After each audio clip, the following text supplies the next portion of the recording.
Welcome back to a new session of MOOC on information security. Today we will discuss the various security threats.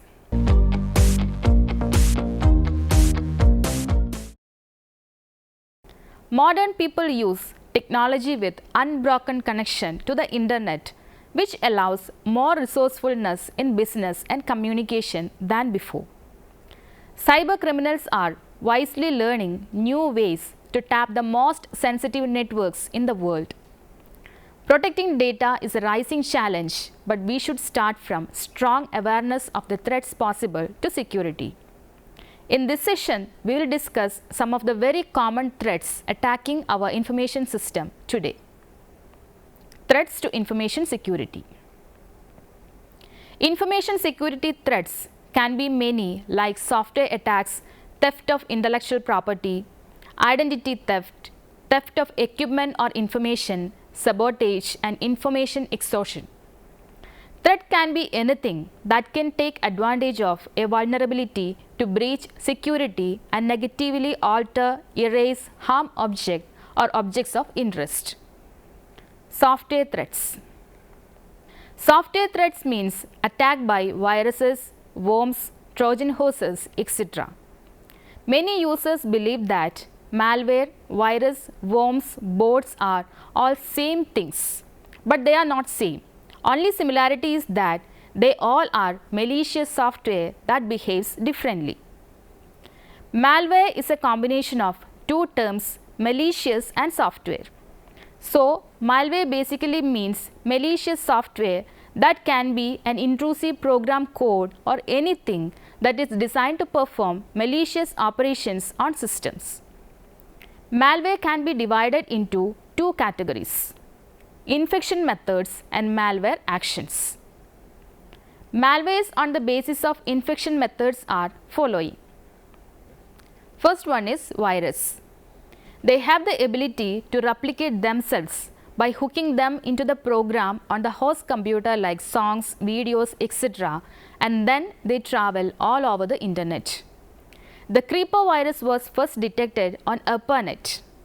Examples include file virus, macro virus, boot sector virus, stealth virus, etc.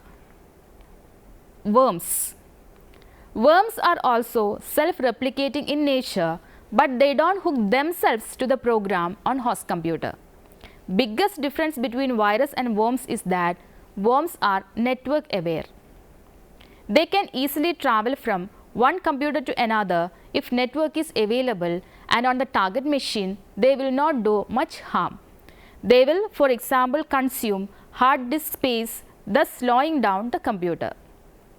To reduce the risk of these type of information security threats caused by viruses or worms, companies should install antivirus and anti-malware software on all their systems and network devices and keep that software up to date. In addition, organizations must train users not to download attachments or click on links in emails from unknown senders and to avoid downloading free software from untrusted websites. Users should also be very cautious when they use P2P file sharing services, and they shouldn't click on ads, particularly ads from unfamiliar brands and websites. The third one is Trojan. The concept of Trojan is completely different from the viruses and worms. The name Trojan is derived from the Trojan horse tale in Greek mythology, which explains how the Greeks were able to enter the fortified city of Troy by hiding their soldiers in a big wooden horse given to the Trojan as a gift. The Trojans were very fond of horses and trusted the gift blindly. In the night, the soldiers emerged and attacked the city from the inside. Their purpose is to conceal themselves inside the software that seem legitimate, and when that software is executed, they will do their task of either stealing information or any other purpose for which they are designed. They often provide backdoor gateway for malicious programs or malevolent users to enter your system and steal your valuable data without your knowledge and permission.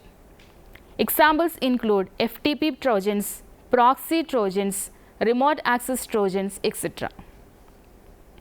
Bots. They can be as advanced form of worms. They are automated processes that are designed to interact over the internet without the need for human interaction. They can be good or bad. Malicious bot can infect one host and after infecting will create connection to the central server which will provide commands to all infected hosts attached to that network called botnet. Preventing botnets. Organizations have several ways to prevent botnet infections. Monitor network performance and activity to detect any irregular network behavior. Keep the operating system up to date. Keep all software up to date and install any necessary security patches. Educate users not to engage in any activity that puts them at risk of bot infections or other malware, including opening emails or messages, downloading attachments or clicking links from unfamiliar sources, and implement anti-botnet tools that find and block bot viruses. In addition, most firewalls and antivirus software include basic tools to detect, prevent, and remove botnets. Malware on the basis of actions are adware. Adware is not exactly malicious, but they do breach privacy of the users. They display ads on a computer's desktop or inside individual programs. They come attached with free-to-use software, thus main source of revenue for such developers. They monitor your interest and display relevant ads. An attacker can embed malicious code inside the software, and adware can monitor your system activities and can even compromise your machine. Spyware. It is a program, or we can say software, that monitors your activities on computer and reveal collected information to an interested party. Spyware are generally dropped by Trojans, viruses, or worms. Once dropped, they install themselves and sit silently to avoid detection. One of the most common examples of spyware is keylogger. The basic job of keylogger is to record user keystrokes with timestamp, thus capturing interesting information like username, passwords, credit card details, etc. Ransomware. It is type of malware that will either encrypt your files or will lock your computer, making it inaccessible either partially or wholly. Then a screen will be displayed asking for money, that is a ransom in exchange. Scareware. It masquerades as a tool to help fix your system, but when the software is executed, it will infect your system or completely destroy it. The software will display a message to frighten you and force to take some action like pay them to fix your system. Rootkits. They are designed to gain root access, or we can say administrative privileges in the user system. Once gained the root access, the exploiter can do anything from stealing private files to private data. Zombies. They work similar to spyware. Infection mechanism is same, but they don't spy and steal information. Rather, they wait for the command from hackers. Phishing. Phishing attacks are a type of information security threat that employs social engineering to trick users into breaking normal security practices and giving up confidential information, including names, addresses, login credentials, social security numbers, credit card information, and other financial information. In most cases, hackers send out fake emails that look as if they are coming from legitimate sources, such as financial institutions and even friends and colleagues. In phishing attacks, hackers attempt to get users to take some recommended action, such as clicking on links in emails that take them to fraudulent websites that ask for personal information, or install malware on their devices. Opening attachments in emails can also install malware on users' devices that are designed to harvest sensitive information, send out emails to their contacts, or provide remote access to their devices. We can discuss in detail the most important malwares like viruses, worms, trojans, etc. in coming sessions. These are the old generation attacks that continue these days also with advancement every year. Apart from these, there are many other threats. Here is the brief description of these new generation threats. Technology with weak security. With the advancement in technology, with every passing day, a new gadget is being released in the market. But very few are fully secured and follows information security principles. Since the market is very competitive, security factor is compromised to make device more up to date. This leads to the theft of data or information from the devices. Social media attacks. In these cyber criminals identify and infect a cluster of websites that persons of a particular organization visit to steal information. Mobile malware. There is a saying, when there is a connectivity to internet, there will be danger to security. Same goes for mobile phones, where gaming applications are designed to lure customer to download the game, and unintentionally they will install malware or virus on the device. Outdated security software. With new threats emerging every day, updating the security software is a prerequisite to have a fully secured environment. Corporate data on personal devices. These days, every organization follows a rule BYOD. BYOD means bring your own device like laptops, tablets to the workplace. Clearly, BYOD poses a serious threat to security of data, but due to productivity issues, organizations are arguing to adopt this. Social engineering. It is the art of manipulating people so that they give up their confidential information like bank account details, passwords, etc. These criminals can trick you into giving you private and confidential information, or they will gain your trust to get access to your computer to install a malicious software that will give them control of your computer. For example, email or message from your friend that is probably not sent by your friend.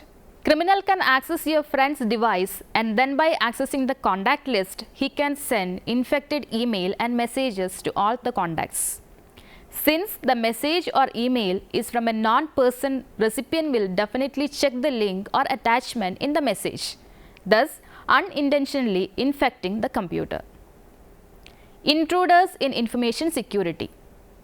The most common threat to security is the attack by the intruder.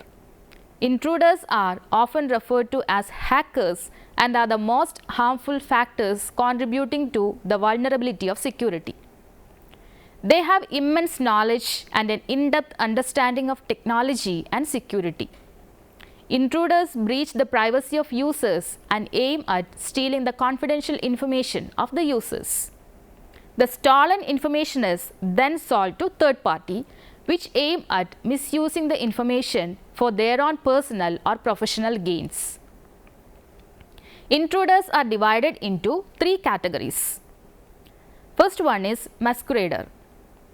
The category of individuals that are not authorized to use the system but still exploit users' privacy and confidential information by possessing techniques that give them control over the system. Such category of intruders is referred to as masquerader. A masquerader is people that are outsiders and they don't have direct access to the system, which aims to attack unethically by stealing data or information. Misfeasor. The category of individuals that are authorized to use the system but misuse the granted access and privilege. These are individuals that take undue advantage of the permissions and access given to them. Such category of intruders is referred to as misfeasor. Masquerades are people that are insiders and they have direct access to the system, which they aim to attack unethically by stealing data or information. Clandestine user. The category of individuals that have supervision control over the system and misuse the authoritative power given to them. The misconduct of power is often done by superlative authorities for financial gains, such as a category of individual is referred to as clandestine user. A clandestine user is one who can any of the two, insiders or outsiders, and accordingly they can have direct or indirect access to the system which they aim to attack unethically by stealing data or information.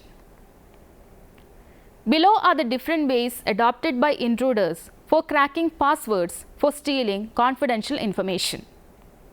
Regressively try all short passwords that may open the system for them. Try unlocking the system with default passwords which will open the system if the user has not made any change to the default password. Try unlocking the system by personal information of the user such as their name, family member names, address, phone number in different combinations. Making use of Trojan horse for getting access to the system of the user. Attacking the connection of the host and remote user and getting entry through their connection gateway.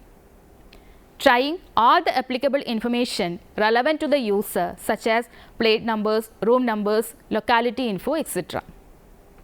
Hope you realized that the very normal situations we sometimes face while using our mobile phones, computers or social media accounts are a hint that our system is being open to the vulnerable attacks possible.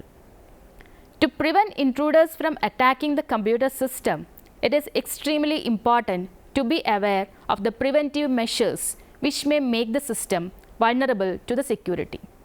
Also, whenever there is a potential detection for the system being attacked, make sure to reach cybersecurity experts as soon as possible.